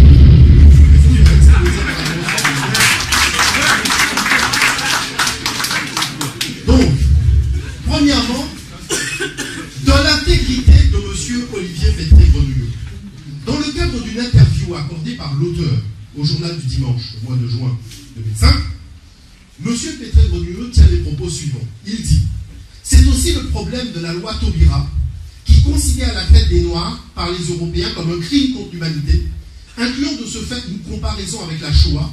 Les traites négrières ne sont pas des génocides. Le génocide juif et la traite négrière sont des processus différents. Il n'y a pas d'échelle de Richter des souffrances. » Donc on voit très bien qu'ici, cet historien est là pour semer la confusion et faire des amalgames, puisque la loi qui traite des crimes ne mentionne pas les génocides. Mais là, il fait l'amalgame lui-même. Donc naturellement, une telle déclaration a valu à son auteur donc une tentative de procès en justice pour contestation de crimes contre l'humanité. Mais le simple fait qu'il y a eu cette action en justice nous permet aujourd'hui d'apprécier en fait le parti pris de l'auteur. Parce que voilà un auteur qui écrit un ouvrage sur les traites négrières et qui est prêt à se faire condamner par la justice pour contestation de crimes contre l'humanité. Donc à partir de là, on peut considérer que sa crédibilité, elle est nulle. La deuxième chose, parce qu'il n'y a pas que Pétré-Grenouillot, il y a l'échafaudage sur lequel il repose. Et c'est cet échafaudage-là qui pose un sérieux problème aussi en France aujourd'hui, puisque prenons le cas maintenant de la vision globale d'Olivier Pétré-Grenouillot. Lorsque l'historien Martin Bernal, qui a écrit un ouvrage Black Athena, parlait d'une histoire globale dans le milieu universitaire pour expliquer l'éclosion de la civilisation en Europe, avec comme soubassement et comme soutien l'Afrique, Maurice Sartre, qui est professeur d'histoire ancienne à l'université François Rabelais de Tours, et membre de l'Institut universitaire de France, se faisait l'avocat de ce milieu universitaire dans le journal Le Monde, dans un article intitulé « Grèce, fille d'Afrique ?» point d'interrogation. Et qu'est-ce que dit M. Sartre? M. Sartre dit « Black Athena ». Sous ce titre provocateur, Martin Bernal défend l'idée que la Grèce doit une part essentielle de sa culture à l'Égypte et au Proche-Orient sémitique, d'où partir des colons au 2e millénaire. Comme les civilisations égyptiennes et sémitiques proviennent elles-mêmes d'une racine commune afro-asiatique qui prit naissance en Afrique orientale, la Grèce serait donc indirectement fille de l'Afrique. Conclusion de l'auteur. En réalité, Martin Bernal pratique ce que les historiens refusent aujourd'hui, une tentative d'explication globale dont chacun sait qu'elle ne peut pas répondre aux complexités de l'histoire. Donc la question est, si la méthode globale de Bernal a été combattue par l'établissement universitaire français, qui disait que la méthode globale ne correspond pas aux complexités de l'histoire, pourquoi cette même establishment a acclamé l'historiographie globale de Pétré-Grenouillot dans le cadre de la traite négrière? Ce qui prouve bien qu'il y a 2 poids, 2 mesures dans ce pays, chaque fois qu'il s'agit des nègres. Et ça, il faut le dire. Vous voyez? Donc ça, il faut mettre les points sur les i.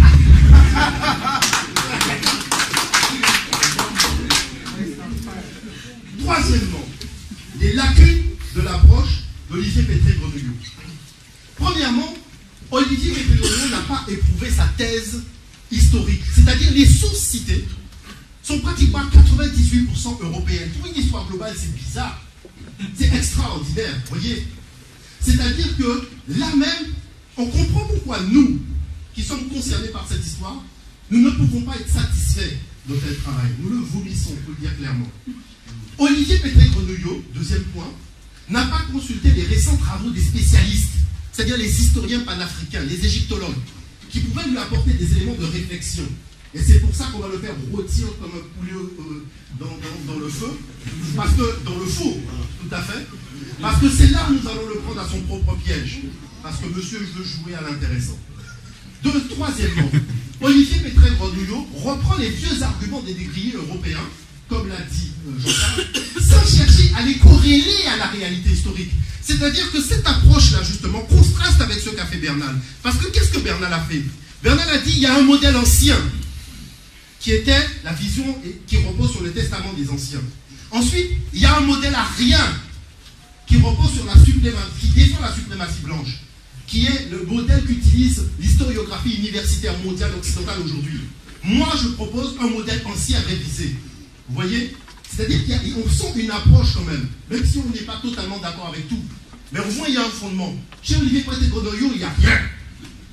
Quatrièmement, Olivier Pétré-Grenouillot n'a pas pris en compte le principe de causalité historique, comme l'a dit Jean-Charles. C'est-à-dire, quels sont les facteurs sociaux, économiques, idéologiques, religieux, technologiques qui peuvent expliquer les raids maritimes des Européens en Afrique? Et aussi, quelles ont été les conséquences économiques, sociales, idéologiques et humaines pour l'Afrique? Et faire la projection jusqu'à aujourd'hui. C'est ça qui n'existe pas. Et naturellement, sournoisement, Pétré-Grenouillot a éludé la question centrale du Code noir. Parce que le Code noir n'a pas été rédigé par les rois africains. Le Code noir n'a pas été appliqué en Afrique. Et le problème central de cette affaire-là, c'est quand même le Code noir. Parce qu'il y a encore l'individu en Afrique qui a rédigé un document pour dire qu'un être humain, c'était un bien meuble. Et comme l'a dit Jean-Charles,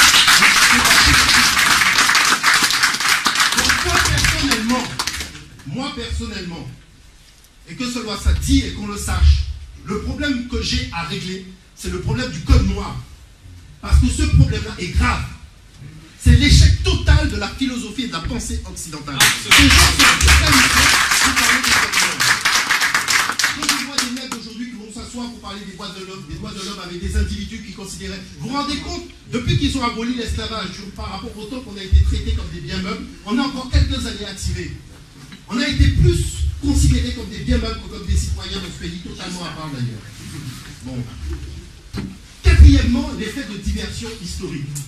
C'est-à-dire que Olivier Pétré-Grenouillot désigne l'Égypte ancienne comme la grande pourvoyeuse d'esclaves dans l'Antiquité, en s'appuyant sur un récit biblique qui repose sur rien, qui est du vent, c'est une fable romantique, en éludant l'étude même de la langue égyptienne, donc langue africaine de la période pharaonique, qui pourrait lui permettre d'avoir donc des éléments étymologiques. Ensuite, il élude même la problématique de l'origine même européenne du terme esclave, parce que c'est de ça dont il s'agit, la paternité. Il n'y a aucun dictionnaire africain dans lequel le mot esclave existe. Bon. Et en masquant ce qu'on peut appeler aussi cette traite blanche, Jean-Charles parle aussi de commerce, mais c'est européen-arabe. Et ça, on va le voir. C'est-à-dire ce qu'on appelle ces peuples-là, nomades, sémitiques, qui vivaient dans le milieu social du patriarcat. Donc on va rentrer dans les détails. Analyse du berceau culturel social des peuples sémitiques et indo-européens, la problématique du nomadisme et du patriarcat. Si on regarde donc aujourd'hui l'origine donc fondamentale du berceau sémitique, on s'aperçoit que quoi? Ce sont des gens qui vivaient essentiellement dans le désert, donc ils se déplaçaient comme des nomades, avec leur cheptel sur le dos. On ne le dit pas méchamment, mais il faut mettre les points sur les i à un moment. Donc il y avait une problématique de lutte contre le climat hostile. Ce climat hostile, c'était essentiellement la chaleur du désert. Et je sais de quoi je parle, puisque j'étais sur le terrain, donc je sais. Qu'est-ce qu'on retrouve dans ces modes de vie? Le vol, la rapide et les batailles. Donc qui sont successifs, leurs propres historiens même en parlent. Ce n'est pas des choses qu'on invente. La valorisation du guerrier, l'infériorisation de la femme. Donc le père, comme a dit Jean-Charles, chef de famille. Et la convoitise des biens des sédentaires. Puisque ces gens-là sont constamment à la recherche de terre, de biens, de nourriture et compagnie. Donc à partir du moment où on vit dans de telles conditions, naturellement ça va avoir des incidences sur la philosophie et le moral même du peuple. qui va trouver normal d'élaborer des codes noirs, parce que dans le monde sémitique, il y avait des codes noirs aussi. Bon. Donc à partir de là, voilà les conditions dans lesquelles ils vivaient. On se déplace beaucoup. Vous voyez? Comparativement à l'Égypte, où on ne trouve pas ce type d'habitat. Bon. Donc on sait que les berceaux ancestraux juifs et arabes se sont particulièrement illustrés dans la pratique esclavagiste. Eux-mêmes, ils le disent. Babylone même était une entreprise esclavagiste, une cité esclavagiste. Et c'était la même chose pour la Syrie. Et voilà pourquoi le professeur Assouti dit que l'Arabie pré-islamique était déjà esclavagiste. Donc voilà pourquoi dans leurs propres documents, on retrouve l'origine même de ce qu'on appelle la déportation, où on attachait les gens par le cou. Et quand ces gens-là vont déferler en Afrique, vous allez retrouver ça. C'est-à-dire qu'on va se retrouver confronté à des individus qui viennent appliquer les mêmes méthodes qu'ils ont déjà expérimentées et brevetées dans leur berceau originel. Ceci. Marque de fabrique sémitique. Copyright. Non mais il faut dire. Il faut dire. Vous voyez? Donc le problème fondamental, il est là. Bon. Ensuite, dans ce berceau, on a la déclaration donc, du sultan du Maroc qui dit que le trafic d'esclaves est un sujet sur lequel toutes les sectes et toutes les nations ont été d'accord depuis l'époque des fils d'Adam. Donc voilà pourquoi dans leur propre berceau, ils ont l'habitude d'avoir des esclaves qui sont issus d'eux-mêmes. C'est-à-dire dans leur région, ils se mettent les uns les autres en esclavage, c'est au gré du plus fort et du plus faible. Mais tant que ça se passe chez eux, franchement, je m'en fous. Je préfère vous le dire franchement. Je m'en fous. Tant que ça se passe chez eux, je m'en fous. Mais si jamais on voit, ils viennent parler de l'Afrique, je suis obligé de citer un peu. Parce que là, ça ne va plus. Donc, on se retrouve avec des salles de vente en milieu sémitique où les femmes sont habillées. Toutes les femmes qui sont en bas vont être vendues. On a salle de vente, on a des gens qui font monter les enchères. On a des hommes qui sont venus acheter. C'est pas nous qui avons fait le truc. C'est eux-mêmes. C'est eux-mêmes qui ont fait ça. Vous voyez? Donc les femmes sont habillées et elles vont être vendues. Qui voulait aïe? Bon. Vous voyez? Voilà. Donc voilà l'origine du marché. Marque de fabrique sémitique. Il faut arrêter de couillonner les necks, c'est extraordinaire. Donc pour taper sur Abraham, dans la Bible même on dit qu'Abraham prit Ismaël, son fils, et tous ceux qui étaient nés dans sa maison, et tous ceux qu'il avait acquis à prix d'argent. 318 individus acquis à prix d'argent. Donc Abraham même est un gros esclavagiste. Alors s'il y a des gens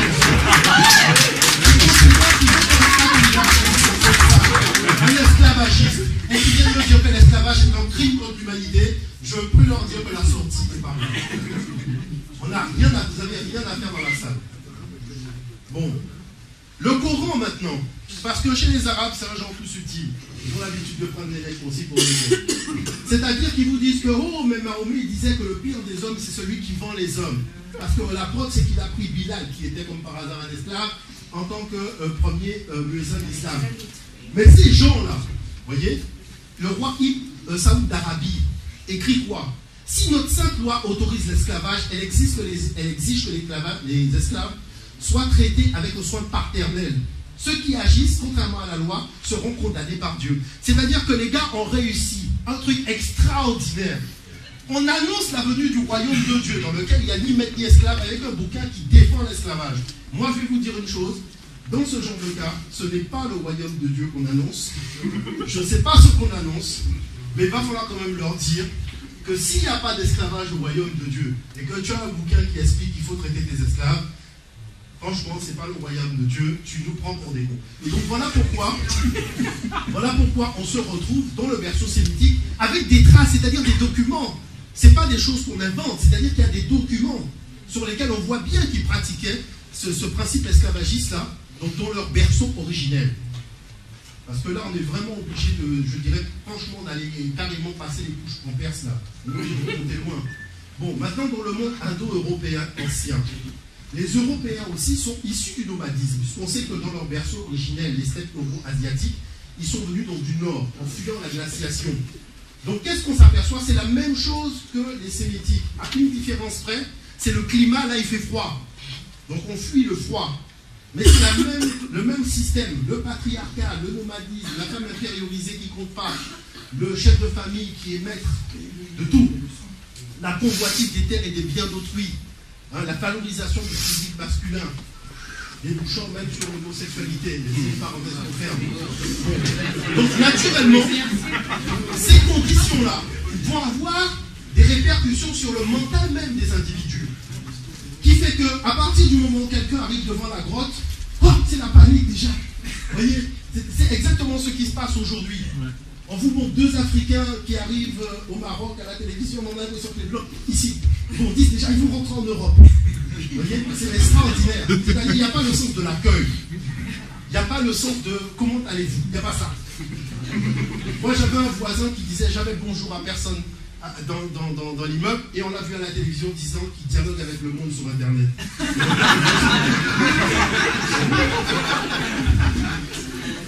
Il y a deux individus qu'il faut franchement retenir, c'est Aristote et Platon, dans ce berceau indo-européen.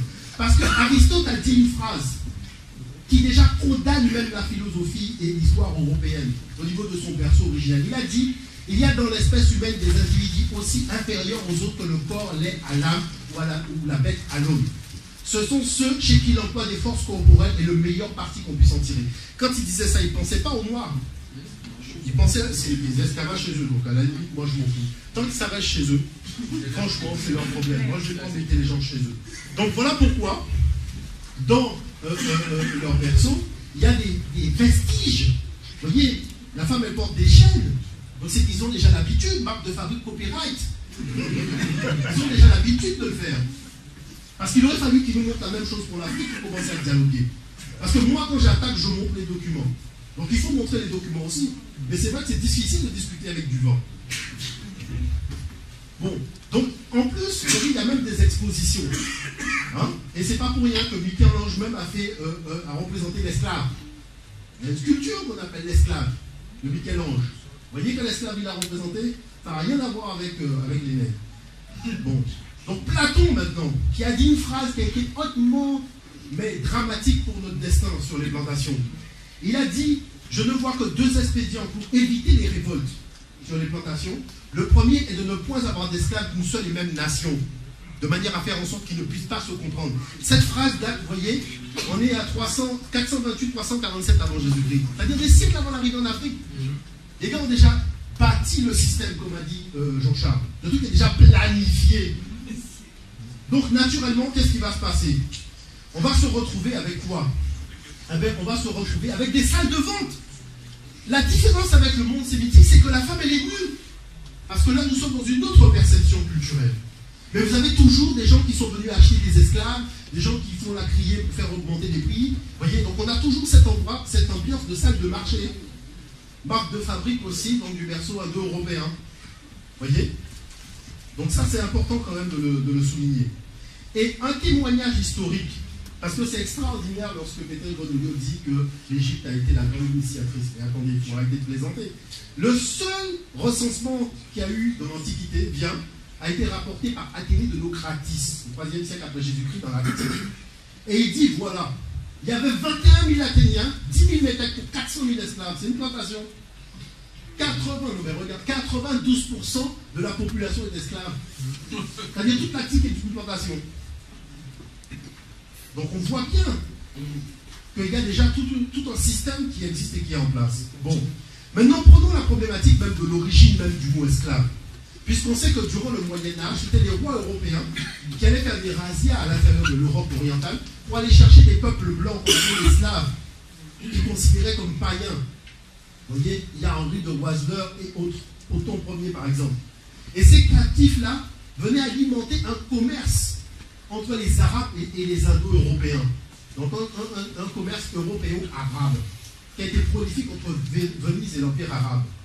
Vous voyez? Donc ça, il faut le dire, parce que c'est de là même qu'on dit qu'ils ont trouvé l'argent pour financer après les expéditions. Donc le quai des esclaves à Venise, et le vestige de ces vestiges-là, de cette période-là.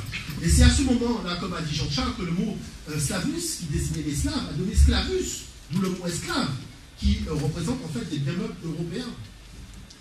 Voilà, je dirais, il n'y a pas...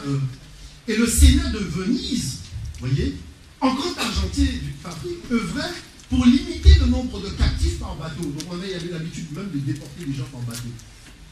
Alors là, le contentieux commence déjà à venir un peu, quand on commence à faire le cahier des charges, il est un peu élevé. On a les razzias, on a les salles de vente, on a les ports, on a les bateaux, on a aussi le Sénat de Venise, donc qui gère donc le marché. Donc vous voyez, on a, et même au niveau de la Rome antique, on retrouve donc, vous voyez, slave market. Donc vestiges et témoignages de la Rome antique. Donc ce que nous disons, quelle est la nature même du propos? La nature du propos est simple. Nous, on n'est pas là pour vouloir la guerre dans le monde, on veut la paix. Mais ce n'est pas en nous carençant dans le sens contraire de nos poils qu'on va avoir la paix. Non, mais il faut le dire franchement. Bon. Voilà pourquoi, dans toute l'historiographie européenne ancienne, on retrouve des vestiges où vous avez des esclaves qui sont blancs. Et vous retrouvez donc toute une série de vestiges où les Européens et les Arabes s'entendent entre eux pour vendre des esclaves blancs, notamment des femmes, ceux qui donnent des cours de mille et une nuits et tout patati et patata. Vous voyez? Voilà. Donc on apprend même que même en France et en Espagne, il y avait des routes où les slaves étaient acheminés jusqu'à Marseille pour prendre des bateaux pour être déportés. Mais ça on ne dit pas. On va dire, on va sortir les documents, puisque manifestement, comme on veut qu'on dégaine, il ne faut pas dégainer les documents. Bon. Donc, toute une série de littérature et tout un courant artistique au niveau de la peinture va témoigner de ça. Où des femmes européennes vont se retrouver des captives donc chez les Arabes. Et qui est-ce qui les vendait? C'était des Européens, même sous prétexte qu'elles étaient païennes. Vous voyez? Donc ça, c'est des choses qu'on cache. Vous voyez, même le fils, il regarde son papa faire là. Parce qu'après, c'est lui qui va faire. Il regarde l'apprentissage. Là, il fait son CPE là.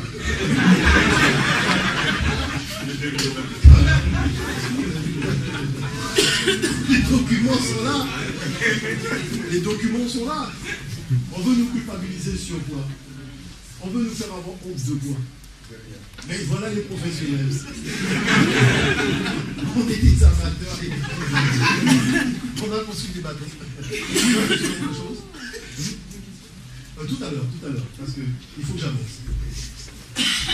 Donc, ce qu'il faut voir dans cette chose-là, c'est que maintenant il faut analyser le berceau africain. Et nous, on dit une chose. On attend les gens sur le terrain du berceau africain. On est prêts. On défie même la planète entière, même la stratosphère, même les Martiens. On paye le billet de navette sous coupe spatiale. 600 qui peuvent venir raconter des éléments. Parce que nous, on sait une chose. De l'aveu même des historiens français qui ont étudié l'histoire depuis l'Antiquité, ils vous disent sédentarisme et patriarcat, qui caractérisent même la société couchite, c'est-à-dire les nègres. Donc c'est ça qu'il faut comprendre. Donc c'est quoi? Une civilisation de sédentaires bâtisseurs de monuments. Vous voyez? C'est comme ça que le truc était compris. Ils s'installaient, comme a dit Jean-Charles, dans des vallées où il y avait des cours d'eau.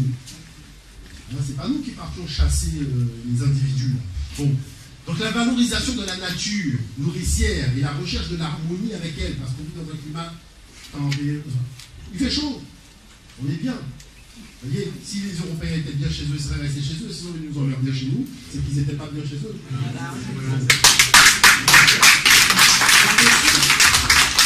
Une vision de la femme comme égale et complémentaire à l'homme, puisque la femme même était reine, accédait à tous les postes de pouvoir, donc en Afrique. Et ça a continué. Bon. Et une organisation gouvernementale centrée sur des principes de justice et de sagesse divine, caractérisée notamment par la Ma'at. Vous voyez? Donc, la problématique, c'est que tout ça nous a rendu un peu trop peace and cool. Vous voyez? C'est ça, on est un peu peace and love, on est gentil avec tout le monde. C'est ça le problème. C'est-à-dire qu'on a vécu dans un régime où il y a un moment, il fallait mettre un coup de pression et on l'a pas eu. Alors, naturellement, les gars nous bousculent aujourd'hui. Vous voyez? Et tout le monde flippe.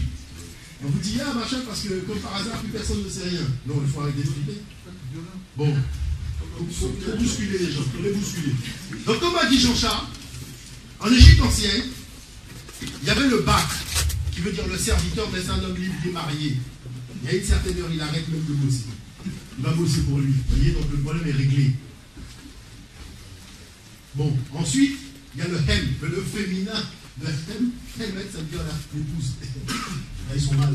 Et le thème qui disent que, non mais c'est un truc extraordinaire, le thème qu'ils veulent faire croire que c'est le thème qui veut dire l'esclave, était appliqué à Pharaon lui-même, Hemet, qui veut dire sa majesté. Et quand Hem, vous le mettez au féminin, Hemet, ça donne l'épouse. Hemet l'épouse royale. Et les machins, donc les gars sont mal barrés. Donc ensuite, il y a le Sekeran, qui est le vivant blessé. Mais c'est un vivant blessé, mais s'il est blessé, c'est qu'on prend soin de lui. C'est pas un vivant qu'on va tuer. On n'emmène pas à l'abattoir, on dit le vivant qu'on emmène à l'abattoir. Là, on est blessé, il est blessé, donc on le répare. Vous voyez? Et on a des textes tels que l'Imaaton. L'Imaaton dit quoi? Parce qu'il faut aller chercher des textes chez nous qui disent que les hommes étaient des bien hommes. On défie quiconque de trouver des textes d'ailleurs. La seule solution qu'ils ont, c'est d'aller inventer. De faire du faux et d'usage de faux. Parce que c'est des professionnels qui sont dans le. Donc, quelles sont les choses nombreuses? Quelles sont nombreuses les choses que tu as créées? Donc j'ai supprimé des lignes pour aller à l'essentiel. Ô Dieu unique, voyez le mot unique. Ils vont vous dire après à vos gamins que l'Égypte était polythéiste. C'est eux qui étaient polythéistes et qui le sont jusqu'à aujourd'hui. Ils adorent Jésus-Christ et l'argent.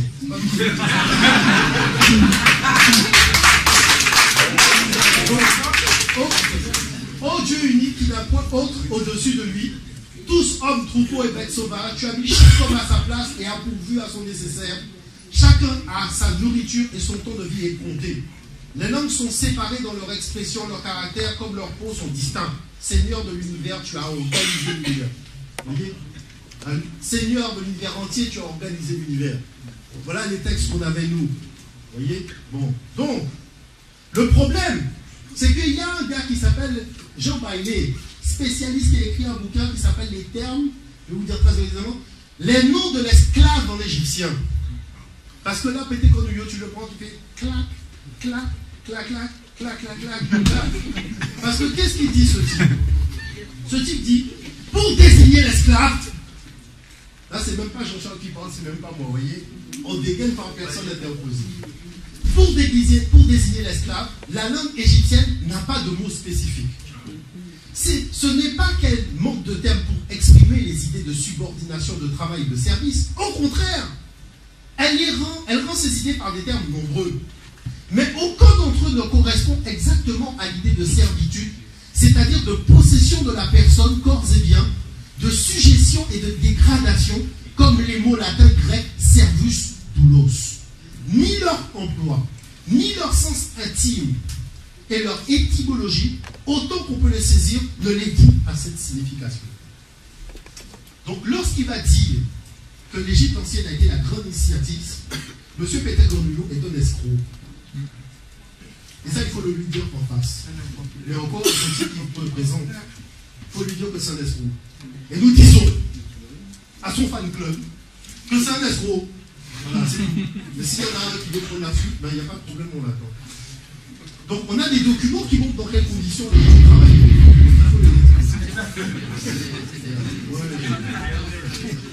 Bon. Quelle fut l'attitude exacte des Européens en arrivant en Afrique? Quel a été leur comportement? Alors je vais vous dire une chose. Serge Dager, qui est professeur d'histoire de l'Afrique à l'université Charles de Gaulle de l'île 3, l'île 2, qualifie les exactions européennes interafricaines aux premières années du contact Europe-Afrique d'actions terroristes. Ce qui est extraordinaire. C'est-à-dire, moi, je ne peux pas trouver de mots plus forts. Je suis désolé, moi, je lui dis, c'est bon. Il dit, voilà, l'attrait du profit conduit à l'action terroriste. Alors, si ce type, qui est professeur d'histoire, a la documentation devant les yeux, et dit le comportement de mes pères en Afrique équivaut à ce que fait le TA ou je ne sais pas quel autre machin, ou à Wakanda, hein, puisque c'est eux aussi qui ont la paternité du truc. Ah ben, le problème est réglé. Voilà, moi, je n'ai même plus à discuter. Bon. Je fais vite. Bon, lorsqu'on voit la bulle papale du janvier 1454, le pape il dit quoi dans la bulle? Il dit attaquer, conquérir, vaincre, réduire et soumettre tous les sarrasins, tous les nègres païens et autres ennemis du Christ, où qu'ils soient avec leur royaume et compagnie, en servitude perpétuelle. Donc on a la note d'intention. Donc le problème, encore une fois, est réglé. Il n'y a pas de commerce. Bon, je continue puisqu'on n'a pas beaucoup de temps. Où sont les royaumes africains d'Olivier Péter Cornulio qui seraient négriers? J'ai pratiquement terminé. Jean-Michel Deveau, qui est professeur d'histoire moderne à l'université de Nice. Il est auteur d'un ouvrage qui s'appelle L'Ordre des esclaves. Qu'est-ce qu'il dit? Il dit, lorsqu'un témoin oculaire est arrivé sur la côte de l'or au Ghana, ce type a dit et a écrit, confirmé par Villot de Belfond en 1769, pour les esclaves sur cette côte, ils n'en ont pas beaucoup. Voyez, ne leur étant pas permis, à moins qu'il ne soit d'autre, de faire ce commerce, ce qui fait qu'ils n'en ont que pour leur service des champs ou du ménage. Donc ça, on peut considérer que là, on a déjà donné à Pété Grenouillot un crochet du droit. Ensuite, un autre témoignage qui vient d'Henry Morton Stanley à propos d'un arabe qui s'appelle Ahmed Ibrahim, qui dit quoi? Qui dit les Wana Wanda, en parlant du Burundi et du Rwanda, sont un grand peuple, mais des hommes cupides, malfaisants, fous et traites. Ils n'ont jamais permis à un arabe de trafiquer dans leur pays, ce qui prouve que ce sont de mauvais gens. C'est-à-dire, voilà des arabes qui veulent que les nègres vendent des nègres, soi-disant, et ils nous appellent des gens cupides et des mauvais gens, parce qu'on ne vend rien. Là, on ne va même pas de l'eau fraîche. Donc on peut considérer à ce stade-là, c'est un crochet de gauche. Donc, ensuite, parce qu'il faut le mettre KO quand même, enterrant encore plus profondément la tête grenouillaise dans le pollué de sa fourberie, en révélant ceci, les empires africains avaient des constitutions, ce qu'on appelle des chartes. Et là, on va dégainer les chartes maintenant. Parce que les gars veulent jouer à l'imbécile. Donc, on va dégainer juste une aujourd'hui, histoire de s'amuser un peu. C'est la charte du Mandé. Je termine. La charte du Mandé se termine, je prends la dernière phrase. L'essence de l'esclavage est éteinte à ce jour, d'une frontière à l'autre du Mandé. Et quand on sait que De La Fosse a dit que c'est l'empire le plus grand de l'univers, si déjà cet empire-là dit, franchement, nous on n'est pas dedans, les gars, ils sont mal. Donc à partir de là, on peut considérer deux dernières choses. Pétré Grenouillot s'appuie sur les thèses de Patrick Manning, qui a lui-même déjà renié ses thèses, et vous pouvez aller voir sur son site internet. Mais quant à Martin Klein, qui dit qu'en 1900, il a vu 7 millions d'esclaves en Afrique, il faut lui rappeler que compte tenu de la conférence de Berlin en 1885, les 7 millions d'esclaves qu'il a eu, ce sont les travailleurs forcés de la colonisation française. Et qu'on le remercie même de nous dire qu'il y avait 7 millions d'ouvriers forcés qui ont donné leur vie à la colonisation.